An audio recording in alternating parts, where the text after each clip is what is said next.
तो hello everyone. आज हम लोग एक सीरीज शुरू करने जा रहे हैं जीके के लिए।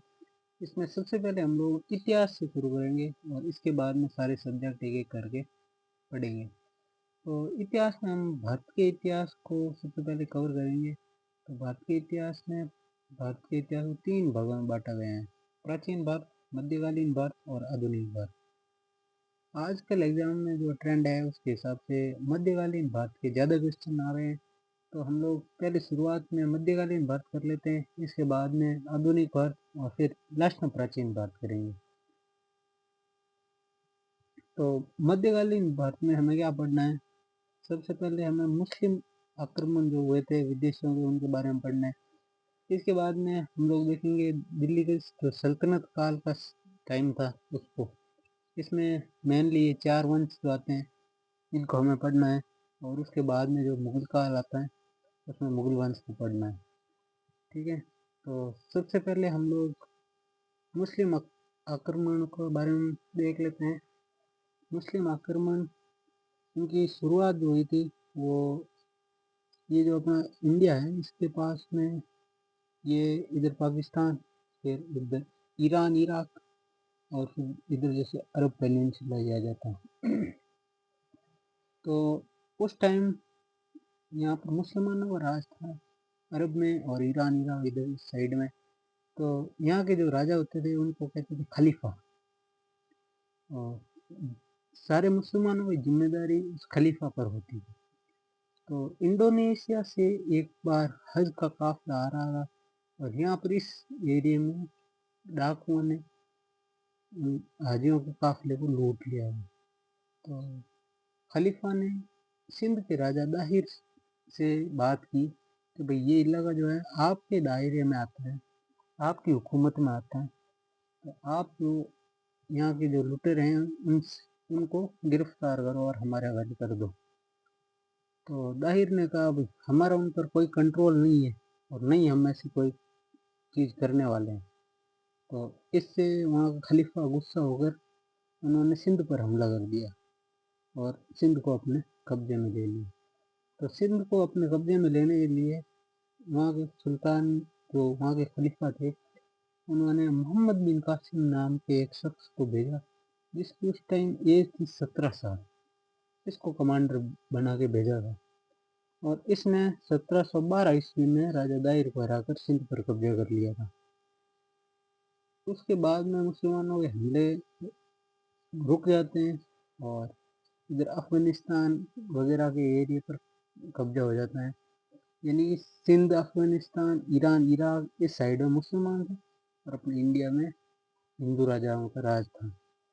उसके बाद में हम हमारे जहाँ जो हिंदुस्तान पर हमला करता है वो अफगानिस्तान का एक शासक करता है, उसका नाम होता है महमूद गजनी। महमूद गजनी के बारे में हम लोग पढ़ेंगे।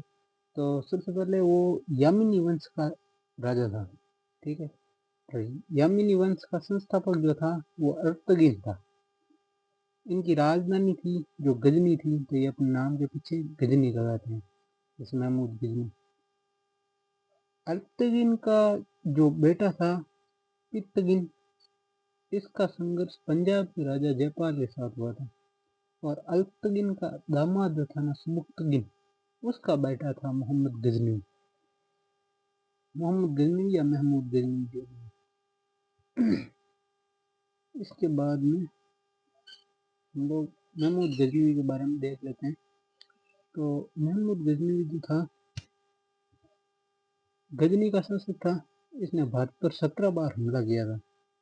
पहला हमला 1000 ईस्वी में किया था, उसको हम बोलते हैं वे हिंद की लड़ाई। वे हिंद की लड़ाई के बाद इसने जयपाल को हराया था 1001 ईस्वी में। इस प्रकार से बीच बीच में ये हमला करता था, लेकिन जो हमें इम्पोर्टेंट है वही पढ़ना है। जैसे 1000 ईस्वी से पहले जो हमला किया था वो वाला, जयपाल पर जब हमला किया वो वाला, और आनंदपाल को हराया था 1008 में, इसको हम वे हिंद की दूसरी लड़ाई बोलते हैं। यही युद्ध था जिसमें सबसे पहले महमूद गजनवी ने मूर्तियों को तोड़ा था। इससे पहले आता, हमला करता, वहाँ से जो भी माल लूटता और वापस अपने देश चला जाता। फिर इसी सिलसिले में आगे फिर वो हमला करता है सोमनाथ पर 1025 में। उस टाइम अहिलवाड़ा का शासक जो भीम फर्स्ट था उसके अंडर में आता था सोमनाथ। तो उस पर हमला किया, उसको हराया और सोमनाथ लूट कर वापस जब अफगानिस्तान जा रहा था ये महमूद गजनी, तब उस पर क्या है जाटों ने हमला किया और उस लूट में से कुछ हिस्सा जाटों ने लूट लिया। तो महमूद गजनवी उस टाइम तो जाटों से नहीं भिड़ता है, लेकिन फिर 2 साल बाद 1027 में वापस आता है और जाटों पर हमला करता है। ये उसका अंतिम आक्रमण माना जाता है और फिर 1030 में उसकी मृत्यु हो जाती है। इसके दरबार में कुछ ये थे विद्वान थे, उनके बारे में देख लेते हैं। तो हम सबसे पहले देखते हैं अल बरूनी नाम का एक शख्स था जिसने की किताब लिखी थी किताब हिंद। ये बार बार ये किताबें पूछी जाती है, इसलिए जरा देख लेंगे। एक फिरदौसी था, यहाँ पर सॉरी नाम गड़बड़ सी लिख दिया है मैंने, फिरदौसी। फिरदौस तो औरत का नाम रहता है ना। फिरदौसी ने शाहनामा लिखा था और कुतुबी ने 2 किताबें लिखी थी, तारीखुल यामिनी और चचनामा जो है उसका फारसी अनुवाद किया था। फिर वेहाकी ये एक शख्स था, इसने लिखी थी तारीख ए सुबक्तगीन। सुबक्तगीन कौन था? ये महमूद गजनी का बाप था। तो सबसे पहले सुल्तान की उपाधि लेने वाला कौन शख्स था? महमूद गजनी। और इसने 2 उपाधि और ली थी, यामीन उद दौला और यामीन उल मिल्हा।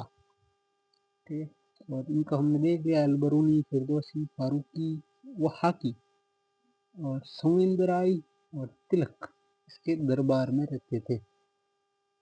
इसके बाद में हम लोग देखते हैं कि 1030 में जब महमूद गजनवी का मृत्यु हो गई थी, तो उसके बाद में फिर से मुसलमानों ने भारत पर हमले करने बंद कर दिए। उसके बाद में अफगानिस्तान के एरिया में वो शासन कर रहा था और उसकी मृत्यु के बाद में कोई मजबूत राजा वहाँ पर बन नहीं पाया। तो उस इलाके के जितने भी जो ताकतवर सरदार थे उन्होंने अपनी छोटी छोटी रियासतें बना ली। उसी में से गौर प्रदेश में जो वंश स्थापित हुआ वो गौरी वंश था। तो उसी का एक शासक बना शहाबुद्दीन मोहम्मद गौरी।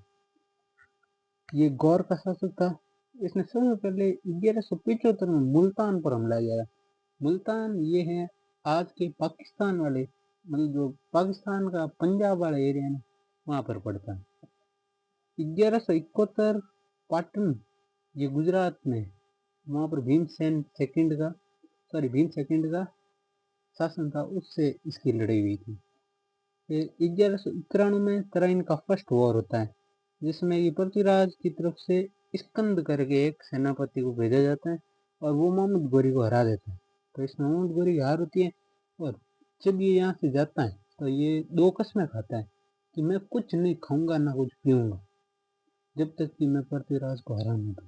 और दूसरी शर्त ये थी कि मैं उस टाइम तक अपने कपड़े चेंज नहीं करूंगा जब तक कि मैं पृथ्वीराज को हरा ना दूं। फिर उस टाइम उसके जो मंत्री थे उन्होंने कहा यार खाओगे पियोगे नहीं तो वैसे ही मर जाओगे, तुम क्या मरोगे। तो एक कसम तो उसकी तोड़वा दी, लेकिन दूसरी उसने बाकी रखी कि मैं कपड़े चेंज नहीं करूंगा। ठीक है, तो उन्हीं कपड़ों में ये वापस आया था जब सेकंड वॉर के लिए आया। तो तराइन का दूसरा वॉर 1 साल बाद 1192 में होता है और इसमें पृथ्वीराज को मोहम्मद गौरी हरा देता है और ये हिंदुस्तान का इधर नॉर्थ हिंदुस्तान, नॉर्थ वेस्ट बोल सकते हैं, इधर का ये एरिया कैप्चर कर लेता है जिसमें राजस्थान से लेकर दिल्ली तक था। तो यहाँ पर पृथ्वीराज को हरा देता है और इसमें क्या है जयचंद जो था ना पृथ्वीराज का ससुर, इसने मतलब मोहम्मद गौरी को बुलाया। तो इसमें कुछ इनका डील हुई थी तो साथ नहीं दिया लड़ाई में। फर्स्ट वाली में जब हार गया था ना मोहम्मद गौरी, उस टाइम बुलाने में जयचंद का रोल था। तो जयचंद ने साथ नहीं दिया मोहम्मद गौरी का। तो फिर 1194 में चंदावर के युद्ध में जयचंद को भी मोहम्मद गौरी ने हरा दिया और इस प्रकार गौरी की तो मौत हो जाती है 15 मार्च 1206 में। ये खोकर खोकर जाती है हरियाणा, इधर मेवात इस इलाके में जाती है। इन्होंने नमाज पढ़ते टाइम इसको तीर मार दिया है। इस प्रकार असादुद्दीन गौरी की मृत्यु 1206 में होती है।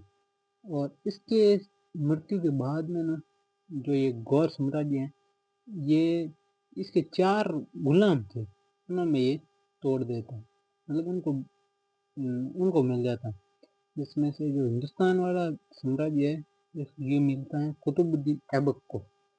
कुतुबुद्दीन ऐबक ये मोहम्मद गौरी का गुलाम था, इसलिए जब कुतुबुद्दीन ऐबक अपना शासन स्थापित करता है तो उसके वंश को हम लोग बोलते हैं गुलाम वंश। तो अगले वीडियो हम लोग देखेंगे कि किस प्रकार से मोहम्मद गौरी अपने गुलाम वंश को आगे बढ़ाता है और कैसे कैसे हिंदुस्तान के आगे फतह करता है। तो शुक्रिया, आपका बहुत बहुत शुक्रिया।